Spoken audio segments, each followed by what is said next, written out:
어, 1850년경에 이민을 오게 된 거더라고요. 맞습니다. 19세기 딱 중반 무렵에요. 네. 그리고서는 이제 직공으로도 일하고 했는데 그러다가 이제 자기 회사를 차린 건 언제쯤이었습니까? 그러니까 이제 아마 앞서서 이제 그런 위기를 극복하면서 25세의 이제 나이에 네. 지점의 책임자까지 올라가거든요. 예. 그러면서 이제 그 당시에 뭘 느꼈느냐. 자기가 했던 것들 카네기가 철도의 이제 운송량이 점점점 많아지고 있다. 라는 걸 보고서 그러면 나무 다리를 이제 철교로 교체하는 수요가 굉장히 폭발적으로 늘어나겠구나. 이런 걸 감지하는 거예요. 네. 그래서 1862년에 키스톤 브릿지라는 회사를 설립을 합니다. 키스톤 예, 브릿지. 처음에는 이 회사는 그러니까 남북전쟁 이후에 강 다리를 연결하는 철교 건설 수주를 바탕으로 컸던 회사예요. 그렇군요. 그러니까 이 회사를 바탕으로 해서 이게 모태가 된 거죠. 네. 카네기 제철의 모태가 되는데 근데 철강 사업을 막 시작한 것은 당시에 굉장히 현명한 선택이었는데 철로 다리를 만들어서 튼튼하다라는 것이 알려지니까 회사의 주문이 폭주합니다. 네. 근데 한 가지 풀리지 않은 미스테리 숙제가 있었는데 철이라는 게 대부분 무쇠였고 굉장히 이제 이 쉽게 녹아서 일정 기간마다 또 철을 교체해야 된다라는 어떤 부담이 있었던 거예요. 예. 그러니까 카네기의 고민은 그러면 강철은 훨씬 튼튼하긴 하지만 재련 과정이 좀 복잡하고 생산 단가가 너무 비싸다. 네. 이걸 어떻게 하면 혁신을 할까? 아하. 생산 단가를 낮추고 조금 효율을 높일까? 이걸 고민했던 겁니다. 그때까지는 그 강철이 그러니까 주 제품이었는데요. 그렇습니다. 예. 그러다 보니까 이제 이런 것들을 이제 계속해서 업그레이드 시켜가면서 이 카네기가 생산한 강철은 싸고 품질도 좋다. 이런 소문이 난 겁니다. 네. 그러니까 단기간에 미국 전역으로 팔려 나가게 되고요. 그래서 미국을 넘어서 이 카네기가 바로 전 세계 사람들이 그를 철강왕으로 불렀던 이유가 1892년에 설립한 카네기 철강회사는 미국 철강 생산의 4분의 1 이상을 네. 담당할 정도로 거의 당시로선 전 세계 1위의 회사였던 겁니다. 네. 나무로 만든 다리가 참 목가적이고 낭만적이지만 네. 시대는 변하고 있었죠. 이 정말 철교로. 노틀담 성당이 네. 저렇게 허무하게 첨탑이 무너질 거라고 생각한 부분은 없잖아요. 글쎄 말입니다. 그러니까 유럽을 가보면 옛날 전통을 그대로 잘 유지를 하고 있다는데 굉장히 놀랍고 예. 그런데 그렇게 허무하게 또 네. 사라지는 것, 화재라는 정말 인재인지는 나중에 밝혀지겠습니다만 이런 것을 보면서 유지 관리도 굉장히 중요하고 그렇죠. 우리 천재 하늘이 좀 도와줘야 되는구나 네. 이런 생각을 좀 하게 네. 되더라고요. 자, 그래서 이제 철교로 바뀌는 과정에서 카네기의 회사가 이제 막대한 이익을 올리게 됐다. 결국은 세계 최대 철강 회사로 발돋움했다. 그런 건 맞습니다. 얘기군요. 맞습니다. 근데 그때가 이제 20세기 막 들어오던 그런 무렵입니까? 맞습니다. 1892년에 이미 이제 미국에서는 세계 최고의 이제 철강 회사가 네. 됐기 때문에 네. 그 이후에는 굉장히 수직계열화합니다. 철강뿐만이 아니라 석탄 채광부터 운송, 생산, 그다음에 유정 각가지 사업을 하면서 사업을 문어발식처럼 이제 확장을 하는 거죠. 네. 그러다 보니까 이제 사실은 이 굉장히 근로자들과의 노사 문제가 발생을 하거든요. 꼭 이런 경우가 되면 말씀이죠. 네. 일단 우리들에게는 이제 좋은 면만 부각되어 있지만 맞습니다.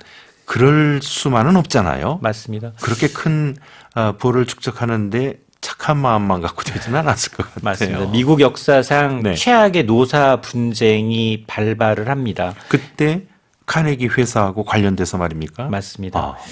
이게 이제 1892년 이 노사 문제로 이어졌던 이 홈스테드 제철소 파업인데요. 여기가 이제 카네기가 세운 제강소입니다.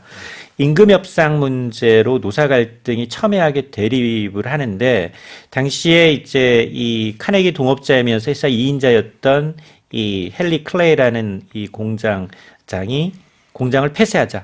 일방적으로 조치를 감행하니까 네. 이에 반발한 노동자들이 공장을 점거하면서 사태가 점점점 악화됐습니다. 그래서 이러다 보니까 뭐 사설경비원까지 이제 수백 명 투입하게 되죠. 그 와중에 이제 충돌이 생깁니다. 네. 충돌이 빚어져서 뭐 수십 명의 사상자, 수백 명의 부상자가 이제 발생을 하니까 결국 주 방위군까지 투입이 되면서 사태가 진정이 됩니다. 그러니까 그동안은 사실은 이 카네기의 경우에는 철강왕이라 하면서 성공적인 어떤 사업가로 존경을 받았는데 네. 이 대량 생산에 종사하는 노동자들의 처우 개선을 좀 외면했던 거죠. 그렇군요. 생산성만을 좀 강조한 사악한 기업가 이미지로 이제 추락을 하는 겁니다. 아, 네. 그 과정에서 이제 깨닫는 게 당연히 있겠죠. 아, 이게 내가 가진 부가 나만의 것이 아니네. 이게 이제 직원들과 그리고 세상의 많은 사람들과 공유해야 한다라는 것을 좀 깨닫게 되는 계기가 아마 이때가 아니었나 싶습니다. 아, 그렇군요. 1892년에 일어난 홈스테드 제강소에서의 노동자와의 충돌. 노사 간이 회사가 너무 커지다 보면 또 감당 못할 그런 문제들이 생기기도 하는 것 같아요. 맞습니다. 그 회사가 특히 이제 오너가 어떤 생각을 갖고 있느냐에 따라서 네. 그 밑에 있는 직원들이 일사천리로 움직이거든요. 예. 근데 이제 당시에는 굉장히 정직한 기업가이고 노동자의 보스로 행세를 해왔는데 네. 좀 이 사태를 좀 수수방관한 게 아니냐. 이인자한테 책임을 좀 떠넘기는 듯한 모습으로 인해서 예. 이미지 타격이 좀 불가피한 측면이 있었습니다. 어느 정도는 카네기의 실수한 부분도 있습니다. 있었군요. 예. 예. 결국 이제 그래서 얻은 바 여러 가지 깨달음들이 있고 그래서 뭔가 좀 인생의 전환을 가져와야겠다라고 생각했던 것이 결국은 회사를 처분하자. 그렇게 아예 결심을 하는 단계까지 이르게 되는 겁니까? 맞습니다. 이게 아마 과거서부터도 돈을 어떻게 벌까 이에 대한 고민은 늘 했었던 거고요. 네. 30대서부터 이제 은퇴 계획을 세웠다라고는 하지만 그래도 그 당시에는 굉장히 승승장구했었기 때문에 네. 자기가 사업을 더 잘하고 더 많은 부를 축적하는 데만 굉장히 공을 들여왔다면 이런 이제 이 노동자들과의 어떤 대립과 노사 문제가 불거지다 보니까 이미지 추락 그리고 이제 비난의 화살이 자기한테 돌아옵니다. 예. 자, 이걸 계기로 해서 아마 이제 그러면 더 이상 나는 이 철강 회사를 운영하지 않겠다. 네. 이제는 이 짐을 벗어버리고 그 돈을 가지고 나는 사회사업가를 하겠다라는 이제 그런 계기가 되는데 네. 근데 우연찮게도 사실은 당시에는 이제 미국 월스트리트에서 가장 큰 이 금융회사인 JP 모건이라는 회사 우리도 많이 들어봤는데. 맞습니다. 예. 미국의 JP 모건이라는 회사한테 이 카네기 이 철강을 넘깁니다. 아. 이 카네기 스틸을 팔았는데요. 당시 이제 1901년이었어요. 네. 이게 그 당시에 아마 M&A 역사상, 인수합병 역사상 가장 큰 이제 합병으로 기록이 되고 있었는데, 굉장히 한 10억 달러 이상, 그리고 이제 뭐 한 4억 8천만 달러 정도로 이제 팔았다라고 했는데, 어쨌든 이 JP 모건의 경우에는 이 돈으로 이제 나중에 상장을 하면서 US 스틸이라는 회사거든요. 네. US 스틸로 이제 변모하면서 당시에 최대 회사, 지금도 뭐 세계에서 10손가락 안에 드는 회사입니다만 이런 회사가 상장하면서 더 큰 이익을 가져옵니다. 네. 그러니까 실질적으로 보면 카네기도 갖고 있었다면 더 큰 부를 누릴 수 있었겠지만 어쨌든 본인의 이제 어떤 인생 로드맵상 빠져야 할 타이밍을 알고서 그 돈을 가지고서 사회사업에 적극적으로 뛰어듭니다. 그러니까 카네기가 자기 회사를 JP 모건에게 팔면서 JP 모건이 갖고 있었던 다른 회사와 또 합치게 되니까 맞습니다. 이익은 더 크게 남게 되고 맞습니다. 카네기에게 돌아오는 돈도 그만큼 더 많아지는 것이고요. 1901년이면 카네기 나이가 한 65세, 66세 경이에요. 35년생이니까요. 그렇습니다. 적절한 나이에 잘 팔았다고 생각이 드네요. 그러니까 그 당시만 하더라도 이제 US 스틸은 미국 최대의 철강 회사이면서 조각량에서도 그렇고 또 전체 미국 생산량이 한 3분의 2 정도를 차지할 정도로 네. 그러니까 이렇게 커지면 뭐 록펠러의 석유도 마찬가지지만 정부에서 독과점에 대한 우려 때문에 회사를 분할하거나 아니면 매각하거나 이런 이제 견제가 들어옵니다. 네. 이제 그런 것도 좀 싫었었던 것 같고 아. 그리고 원래 사회사업을 하기로 이제 돈이 어느 정도 모아졌을 30대부터 네. 그런 계획은 서 있었던 것 같아요. 네. 나는 돈을 벌면 이 돈은 반드시 이제 이 대를 이어서 이제 상속이나 이런 게 아니라 이걸 사회사업에 좀 써야 되겠다. 그래서 원래 계획이 35세에 은퇴해서 생활비만 한 연 5만 달러 정도를 제외하고 나머지를 전부 다 이제 사회에 공헌하겠다. 이런 계획을 잡고 있었던 거예요. 35세. 예. 그러니까 그 계획이 한 30년 미뤄진 거죠. 실질적으로는. 그렇게 됐네요. 예, 네. 미뤄지긴 했지만 어쨌든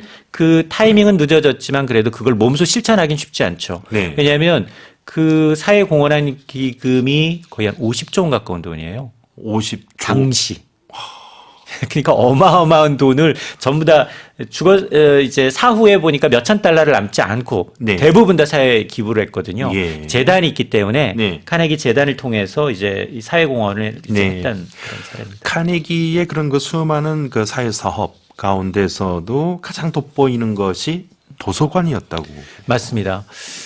공부를 좀 못했다라는 것에 대한 한이 좀 있었을 것 같고요. 아, 네. 그리고 이 도서관이 미국에만이 아니에요. 자기가 태어났던 스코틀랜드까지 아, 포함해서 네네. 한 3천여 개 이상을 자기가 이제 JP 모건의 철강 회사를 판 돈을 가지고 이제 지원을 합니다.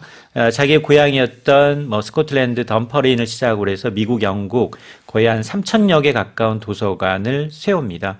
그러면서 이 사실은 특히나 이제 이 1902년부터 이 카네기 도서관 건립을 시작으로 해서 당시에서는 뭐 천문학적인 액수입니다. 2,500만 달러를 기부합니다.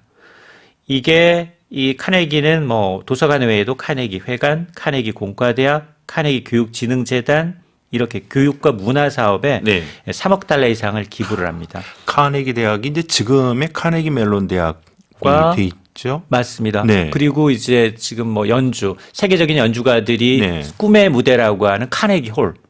조금 전에는 카네기 회관이라고 그러셨어요. 뭐 홀이나 회관이. 카네기 회관 하니까 예. 마을 회관이 생각이 나가지고. 그러니까 그런 이제 이 복지 시설, 사회문화 시설의 어떤 터를 네. 닦였는데 네. 이 3억 달러를 기부했다는 게 당시 아시아에서 제일 잘 나갔던 게 제국주의로 발돋움하던 일본이었거든요. 네. 일본의 1년 국가 예산이 1억 3천만 달러였다는 걸 감안하게 되면 1년 예산의 2배를 사회산업에 이제 기부했을 정도로 네. 굉장히 이제 공을 쏟았던 거죠. 그렇군요.